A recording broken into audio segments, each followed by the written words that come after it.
Mais je me couche et je dors, car toi seul, Seigneur, me fais habiter en sécurité. En paix, je me couche et je dors, car toi seul, Seigneur, me fais habiter en paix et en sécurité. En paix, je me couche et je dors, car toi seul, Seigneur, me fais habiter en sécurité. En paix, je me couche et je dors, car toi seul, Seigneur, me fais habiter en sécurité. Psaume chapitre 4, verset 8. Bonsoir, bien-aimés, c'est l'heure de la prière et de la repentance. Seigneur, en cette fin de journée, nous venons te remercier pour ton amour et ta fidélité qui nous ont soutenus. Père céleste, merci pour cette journée que nous avons traversée sous ton regard bienveillant. Merci pour chaque bénédiction, chaque défi surmonté et chaque leçon apprise. Nous te remettons nos pensées, nos cœurs alors que nous nous préparons à nous reposer. Remplis-nous de ta paix, renouvelle nos forces et veille sur nos familles. Que ta présence nous accompagne et nous fortifie toujours. Nous nous appuyons sur ta promesse en paix. Je me couche et je dors. Car toi seul, Seigneur, me fait habiter en sécurité. Psaume chapitre 4, verset 8. Bien-aimé, c'est aussi l'heure de la repentance et je t'invite à fléchir tes genoux, lever les mains vers le Seigneur pour te repentir, pour t'humilier, pour lui demander pardon des fautes et des offenses dont tu es coupable. Et surtout, si tu n'as jamais accepté le Seigneur Jésus-Christ dans ta vie comme ton sauveur personnel et ton Seigneur, sache que ce moment est aussi prévu pour cela. Bien-aimé, imaginons un seul instant que Jésus est à la croix et que tu es auprès de lui. Bien-aimé, qui est le coupable? C'est Jésus ou c'est toi? Qui est le pécheur? C'est Jésus ou c'est toi? C'est bien toi, bien-aimé. C'est toi, c'est moi. C'est nous tous qui écoutons la parole de Dieu en ce moment. Oui, tu dois te repentir. Tu dois reconnaître que Jésus-Christ est le Fils unique de Dieu, qu'il est mort, crucifié à la croix pour ton péché personnel et qu'il est ton sauveur personnel. Si tu es prêt à le dire à haute voix, bien-aimé, je te prie de lever tes mains vers le ciel, si tu le peux, de fléchir tes genoux et de répéter cette prière que le Seigneur a conçue pour toi, pour renouer ton alliance, son alliance avec toi, bien-aimé. Tu vas dire, Seigneur Jésus-Christ, je reconnais que tu es le sauveur du monde. Je reconnais que tu es mort pour moi. Je reconnais que je suis un pécheur. Je reconnais que je péchais en acte, en pensée, par omission. J'ai menti, j'ai volé dans ma vie. J'ai commis des mauvaises, j'ai commis du péché de toutes sortes de péchés dans ma vie, Seigneur. Pardonne-moi et prends possession de moi. Je t'accepte dans ma vie comme mon sauveur personnel. Merci parce que tu t'es livré pour moi. Merci parce que tu t'es livré à la croix de Golgotha pour moi, Seigneur. Prends ma vie, que ma vie ressemble à la tienne. Que ma vie ressemble à ta vie, Seigneur. Sans toi, je ne suis rien. Je ne peux rien faire sans toi. Seigneur, baptise-moi aussi de ton Esprit Saint afin que je puisse marcher en conformité de vie avec toi, Père éternel. Au nom de Jésus-Christ, j'ai ainsi prié. Amen. Bien-aimés, nous ne pouvons pas grandir si nous ne demeurons pas dans la parole de Dieu. Nous devons lire la parole de Dieu jour et nuit afin de nourrir notre âme et connaître une croissance spirituelle. Sans plus tarder, bien-aimés, nous allons lire la parole de Dieu dans le livre de Actes, l'acte des apôtres, bien-aimés, à partir du chapitre 14. Actes des apôtres, chapitre 14. Nous lisons la parole de Dieu. Paul et Barnabas à Iconium. À Iconium, c'est la même chose qu'à Antioche. Paul et Barnabas entrent dans la maison de prière des Juifs. Il annonce la parole de Dieu. Alors une grande foule de Juifs et de non-Juifs deviennent croyants. Amen. Mais certains Juifs refusent de croire.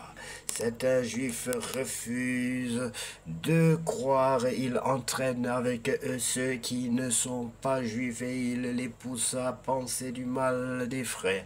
Malgré tout, Paul et Barnabas restent assez longtemps à Iconium et ils parlent avec assurance, plein de confiance dans le Seigneur. Ils parlent de son amour et le Seigneur montre que leurs paroles sont vraies. En effet, il leur permet de faire des choses étonnantes et extraordinaires. Les habitants de la ville ne sont pas d'accord entre eux. Les uns sont pour les Juifs, les autres pour les apôtres. Les Juifs et ceux qui ne sont pas Juifs avec leurs chefs décident d'attaquer Paul et Barnabas et de les tuer en leur jetant des pierres. Mais les deux hommes apprennent cela, ils partent vers les villes de la Lycaonie, à Lystre, à Derbe et dans les environs. Là aussi, il annonce la bonne nouvelle. Paul et Barnabas à Lystre. À Lystre, il y a un homme qui ne peut pas se tenir debout depuis sa naissance. Il est infirme et n'a jamais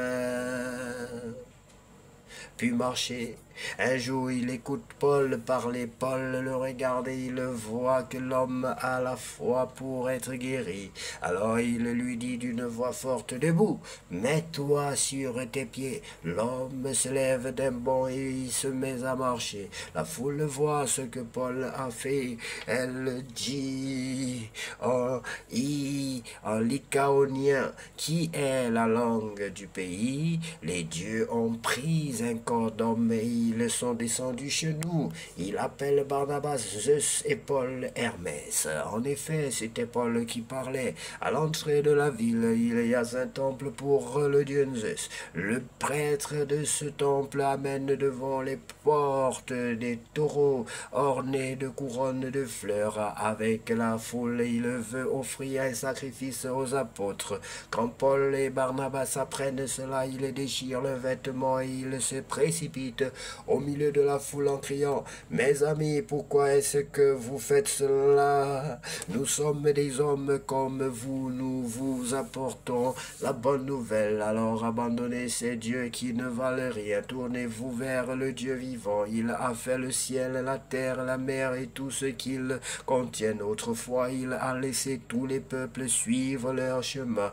Pourtant, Dieu a toujours montré son amour. En effet, il vous a envoyé du ciel les pluies et les récoltes au bon moment. Il vous a donné la nourriture et il a rempli vos cœurs de joie. Malgré ces paroles, Paul et Barnabas ont du mal à empêcher la foule de leur offrir du sacrifice.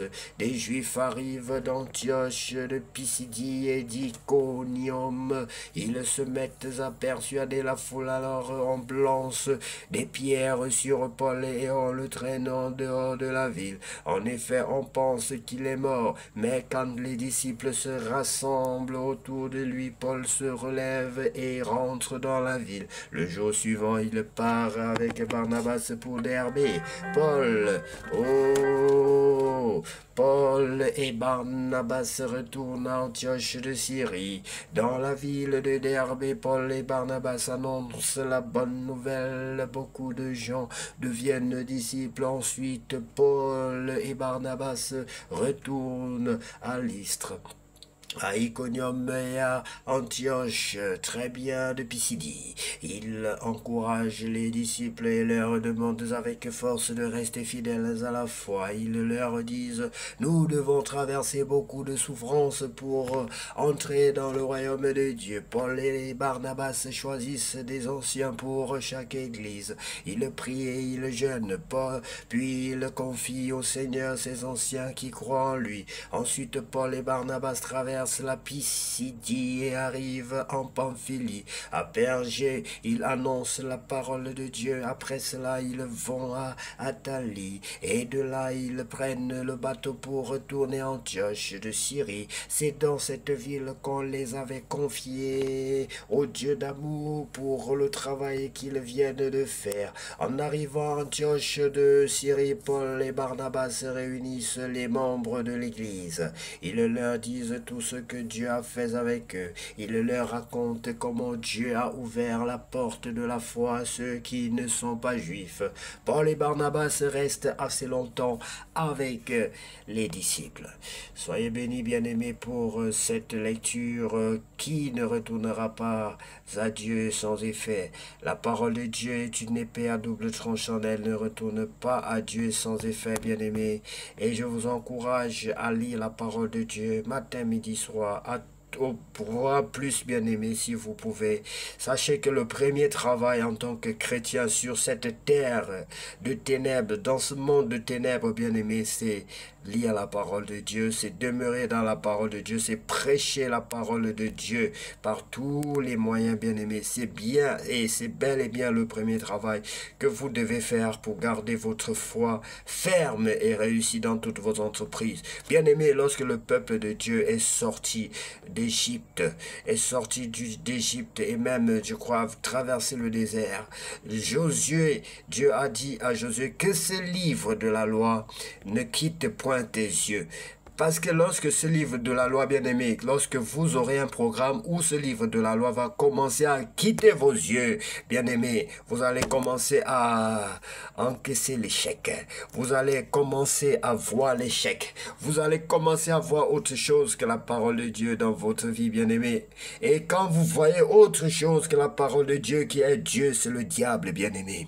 Vous allez voir la distraction. Vous allez voir l'échec. Vous allez voir la disette. Vous allez voir la famine, vous allez voir la maladie, vous allez voir plein d'autres choses, bien-aimés. C'est pour cela que Jésus dit, lorsqu'on traverse, lorsqu'on part, lorsqu'on accepte Jésus dans sa vie, lorsqu'on traverse l'Égypte, lorsqu'on part d'Égypte et qu'on traverse le désert, qu'on arrive à Canaan, Dieu te dit, en première position, que ce livre de la loi ne quitte point tes yeux, que ce livre de la loi ne quitte point tes yeux. Lorsque tu commenceras à voir plus autre chose que la parole de Dieu, c'est cette chose qui va t'embobiner, bien-aimé, et ce n'est pas Dieu. Dieu est dans sa parole. Dieu est la parole révélée. Dieu est la parole révélée. Dieu est la parole révélée. Intègre dans ton plan, dans ton programme, la méditation de la parole de Dieu. Jour et nuit, demeure dans la parole de Dieu, bien-aimé. Demeure dans la parole de Dieu.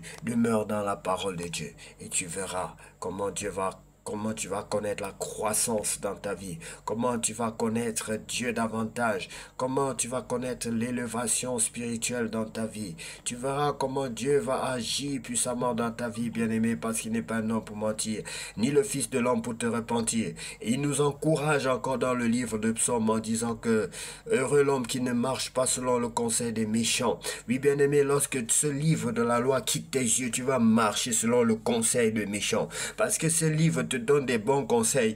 Oui, si tu laisses le conseil du livre de la loi, bien-aimé, tu vas forcément t'associer à d'autres conseils. Tu vas laisser ton cœur recevoir un conseil qui sera le conseil de méchant. Oui, que ce livre de la loi ne quitte point tes yeux veut aussi dire que ton cœur ne soit pas disposé à recevoir d'autres conseils que les conseils qui viennent du livre de la loi, bien-aimé. Oui, bien-aimé, que Dieu vous bénisse abondamment. Que Dieu nous bénisse. J'ai été béni moi-même parce que lorsque je prêche, je m'exhorte aussi quelque part. Je crois que Dieu utilise nos bouches, notre être pour nous exhorter mutuellement. Et je bénis le Seigneur, le Dieu Tout-Puissant, pour ces moments qu'il a fait et qui nous aide davantage à aller de gloire en gloire, à attacher du prix au temps de prière, de méditation et surtout de la lecture de la parole de Dieu. Car lui seul revient la gloire, la puissance et l'honneur pour tous les siècles. Que cette nuit bien-aimée soit une nuit bénite de notre Dieu et paisible. Je me couche et je dors en paix, car tu me mets en sécurité, tu me fais reposer en sécurité. C'est ce que nous avons lu à l'entame de cette émission. Bien-aimé, que Dieu vous bénisse abondamment au nom de Jésus-Christ. Amen.